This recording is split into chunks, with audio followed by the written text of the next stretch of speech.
Hello everyone, welcome back to प्रिक्सजन YouTube channel. Friends, आज है 23 मई। 23 मई के जितने भी करंट अफेयर के इंपॉर्टेंट और सिलेक्टेड क्वेश्चन हैं मैं इस वीडियो में लेकर आया हूं। सभी क्वेश्चन के साथ हमने एक्स्ट्रा डिटेल इंक्लूड की है। वीडियो को कंप्लीट देखना। आज की वीडियो की पीडीएफ आपको टेलीग्राम ग्रुप में मिल जाएगी। टेलीग्राम का लिंक आपको नीचे डिस्क्रिप्शन में दिया हुआ है, वहाँ पर जाकर आप ग्रुप को ज्वाइन कर सकते हैं। आखिरी में मैंने एक क्वेश्चन रखा है जिसका जवाब आपको कमेंट बॉक्स में बताना है। दोस्तों, वीडियो बहुत ही इंपॉर्टेंट होने वाली है। जिन एग्जाम में करंट अफेयर आता है उनके लिए बहुत ज़्यादा इंपॉर्टेंट यह वीडियो होने वाली है। तो दोस्तों, चलते हैं अपने क्वेश्चन की तरफ। पहला क्वेश्चन है हमारा, केंद्रीय जांच ब्यूरो सीबीआई में अतिरिक्त निदेशक के रूप में किसे नियुक्त किया गया है? तो दोस्तों, सही जवाब हो जाएगा आपका option number A, Y V Krishna और वेणुगोपाल, इन दोनों को नियुक्त किया गया है। ऑप्शन नंबर सी बिल्कुल करेक्ट जवाब हो जाएगा। Option number C, A B दोनों, मतलब कि ए वाई कृष्णा और एन वेणुगोपाल दोनों को नियुक्त किया गया है सीबीआई के अतिरिक्त निदेशक के रूप में। यहाँ पर आप इनकी फोटो देख सकते हैं। ये तो है आपके वाई वी कृष्णा और ये हैं आपके एन वेणुगोपाल। तो दोस्तों, चलते हैं आगे, इनके बारे में डिटेल में जान लेते हैं।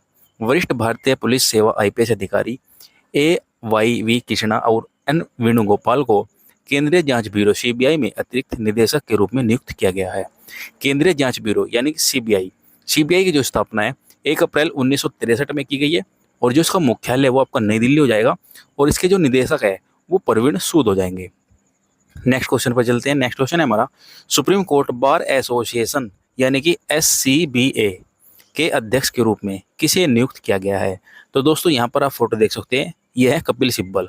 कपिल सिब्बल को नियुक्त किया गया। ऑप्शन नंबर ए बिल्कुल करेक्ट जवाब हो जाएगा। इनके बारे में डिटेल में जान लेते हैं। नई दिल्ली में हुए चुनाव के वरिष्ठ वकील कपिल सिब्बल को सुप्रीम कोर्ट बार एसोसिएशन सी एससीबीए का अध्यक्ष चुना गया है। यह वरिष्ठ अधिवक्ता आदित्य सी अग्रवाल की स्थान लेंगे। नेक्स्ट क्वेश्चन है, डिटेल में जान लेते हैं। नई दिल्ली में इसकी जो स्थापना है दोस्तों, सुप्रीम कोर्ट बार एसोसिएशन की 1961 में की गई है। उसका मुख्यालय नई दिल्ली में है और अध्यक्ष है आपके कपिल सिब्बल। नेक्स्ट क्वेश्चन है, मई 2024 में भारत के प्रसिद्ध खिलाड़ी सुनील छेत्री ने अंतर्राष्ट्रीय फुटबॉल से संन्यास लेने की घोषणा की है। इन्हें किस वर्ष पद्म पुरस्कार से सम्मानित किया गया है? तो दोस्तों, इन्हें जो पद्म पुरस्कार मिला है वो 2019 में मिला है। यहाँ पर आप इनकी फोटो देख सकते हैं और इन्होंने हाल ही में संन्यास की घोषणा की है अभी मई में।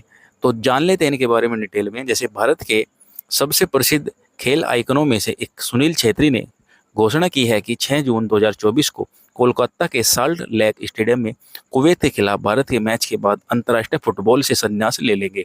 सुनील छेत्री वर्तमान में ब्लू टाइगर के कप्तान हैं।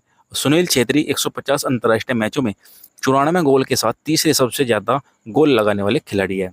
पुर्तगाल के रोनाल्डो 128 गोल के साथ दुनिया के सबसे नंबर 1 प्लेयर बन चुके हैं। आगे चलते हैं। अगला क्वेश्चन है, मई 2024 में दुनिया का पहला 6G डिवाइस किस देश ने लॉन्च किया है? दोस्तों, भारत में चल रहा है 5G, ठीक है, और जापान ने 6G लॉन्च कर दिया है, जो कि बहुत ही ज़्यादा अच्छी बात है क्योंकि 6G से कुछ ना कुछ फ़ायदा ही मिलेगा। ठीक है, इसके बारे में डिटेल में जान लेते हैं। दुनिया के पहले 6G डिवाइस का प्रोटोटाइप जापान ने पेश किया है। यह 5G की तुलना में 5 गुना तेजी से काम करता है। यह डिवाइस 300 फीट तक के एरिया को कवर करने में सक्षम है। जापान जो है दोस्तों एशिया का देश है और जो इसकी राजधानी है टोक्यो हो जाएगी। यहाँ की मुद्रा है आपकी येन और जो प्रधानमंत्री है फूमियो किशिदा हो जाएंगे। नेक्स्ट क्वेश्चन है, वर्ष 2023 में वैश्विक इंटरनेट शटडाउन में कौन सा देश शीर्ष पर रहा? तो दोस्तों, इसका सही आंसर है आपका भारत। भारत में सबसे ज़्यादा बार इंटरनेट बंद रहा है। डिटेल में जान लेते हैं क्यों बंद रहा है। इंटरनेट बंद करने के मामले में भारत लगातार छठे शीर्ष स्थान पर रहा है। एक्सिस नाउ और कीप इट ऑन के जुटाई आंकड़ों के मुताबिक साल 2023 में भारत ने 116 बार इंटरनेट बंद किया है। भारत में जनवरी से अक्टूबर 2023 के बीच 7,502 यूआरएल को ब्लॉक करने का ऑर्डर जारी किया था। मई और दिसंबर के बीच मणिपुर में लगभग 32 लाख लोगों को 212 दिनों तक पूरे राज्य में लगाए गए इंटरनेट बंद करने का सामना करना पड़ा क्योंकि वहां पर दोस्तों हिंसा हो गई थी, इसलिए वहां पर नेट बंद करना पड़ा। नेक्स्ट क्वेश्चन है, मई 2024 में केदारनाथ यात्रा के सही संचालन के लिए किस राज्य की पुलिस ने ऑपरेशन मर्यादा शुरू किया है? तो ये मर्यादा जो ऑपरेशन है ये आपका उत्तराखंड पुलिस ने किया है, उत्तराखंड सरकार ने। डिटेल में जान लेते हैं यह मर्यादा ऑपरेशन क्यों शुरू किया गया। उत्तराखंड के रुद्रप्रयाग में केदारनाथ धाम यात्रा 2024 में सुचारू संचालन के लिए पुलिस ने ऑपरेशन मर्यादा की शुरुआत की है। ऑपरेशन मर्यादा के तहत पुलिस द्वारा नशीले पदार्थों का सेवन करने वाले तीर्थयात्री और पर्यटकों से इस क्षेत्र की मर्यादा बनाए रखने का अनुरोध किया है।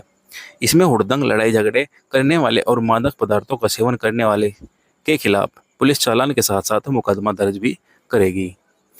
नेक्स्ट क्वेश्चन है, विश्व उच्च रक्तचाप दिवस वर्ल्ड हाइपरटेंशन डे 2024 कब मनाया गया?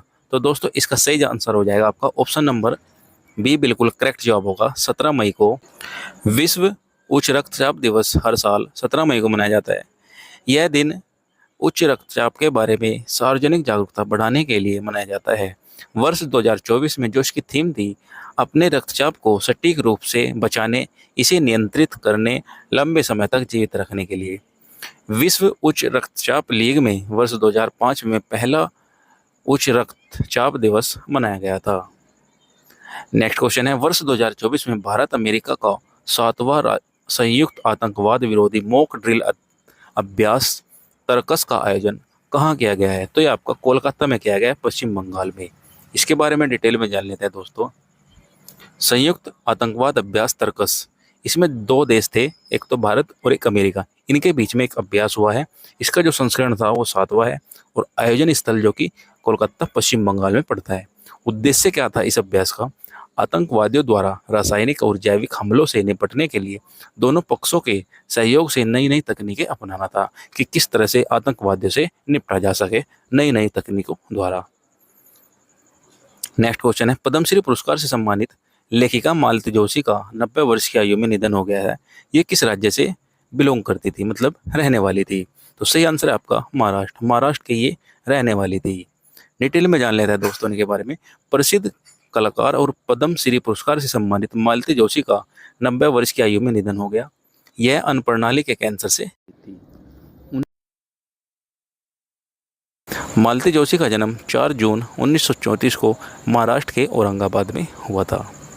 नेक्स्ट क्वेश्चन है, विश्व दूरसंचार और सूचना समाज दिवस 2024 में कब मनाया गया? तो दोस्तों ये आपका 17 मई को मनाया गया। ऑप्शन नंबर ए बिल्कुल करेक्ट जवाब हो जाएगा। डिटेल में जान लेते हैं दोस्तों। हर साल दुनिया के 17 मई को विश्व दूरसंचार और सूचना समाज दिवस के रूप में मनाती है। इस दिन को मनाने का उद्देश्य लोगों के बीच डिजिटल अंतर को कम करना और इंटरनेट और दूसरी सूचना और संचार तकनीकों के इस्तेमाल की संभावनाओं को बढ़ाना भी है।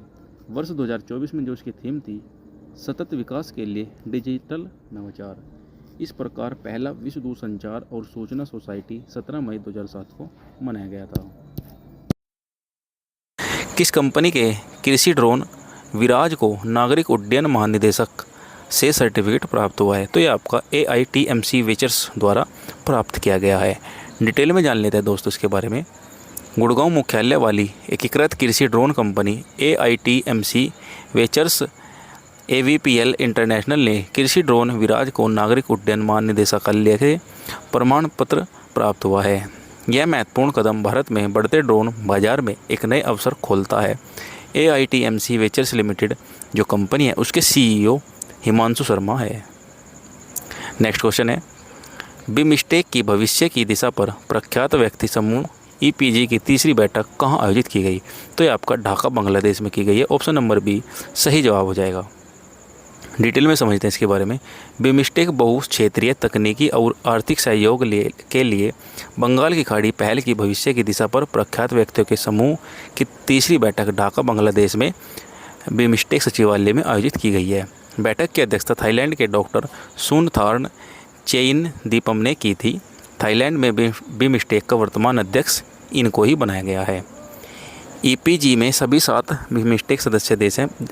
पहले नंबर पर बांग्लादेश, भूटान, भारत, म्यांमार, नेपाल, श्रीलंका और थाईलैंड। इन सभी के नेता इस बैठक में शामिल थे।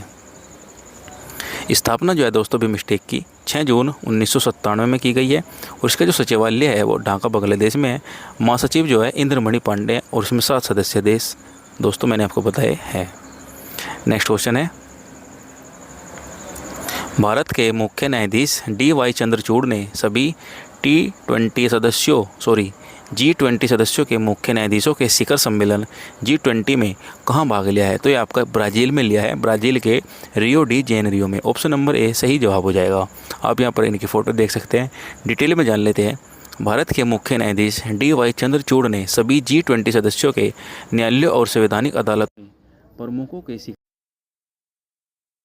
G20 शिखर सम्मेलन का आयोजन ब्राज़ील के संघीय सुप्रीम कोर्ट द्वारा G20 2024 की ब्राज़ील अध्यक्षता में किया गया है।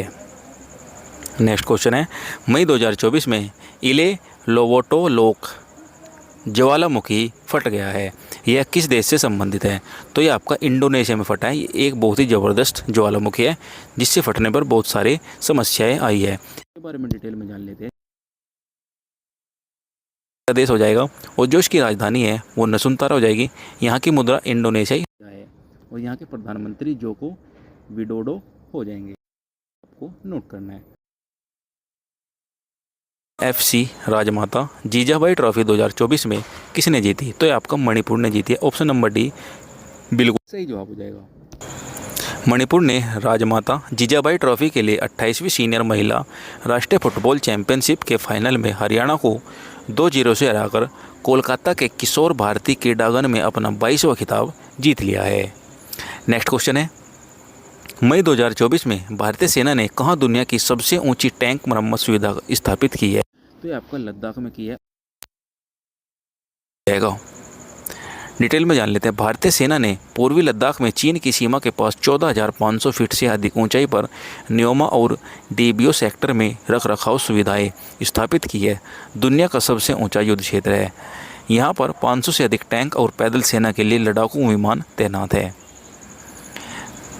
नेक्स्ट क्वेश्चन है, नेक्स्ट और लास्ट क्वेश्चन, इसका जवाब आपको दोस्तों कमेंट में देना है। ये बहुत ही इम्पोर्टेंट क्वेश्चन है, इसलिए मैंने इसको 2 बार इस वीडियो में रखा है ताकि आपको इसको पढ़ने में और ताकि आने वाले एग्जाम में ये क्वेश्चन आपको हूबहू मिल सके। हाल ही में किसी ने टेबल टेनिस की वर्ल्ड रैंकिंग में टॉप 25 में जगह बनाई है। तो इसका जवाब आपको दोस्तों कमेंट बॉक्स में देना है। वीडियो कैसी लगी एक लाइक ज़रूर करना और कमेंट करके बताना। चैनल पर नए आए हैं तो प्लीज़ चैनल को भी सब्सक्राइब कर लेना। तो दोस्तों मिलते हैं नेक्स्ट वीडियो में।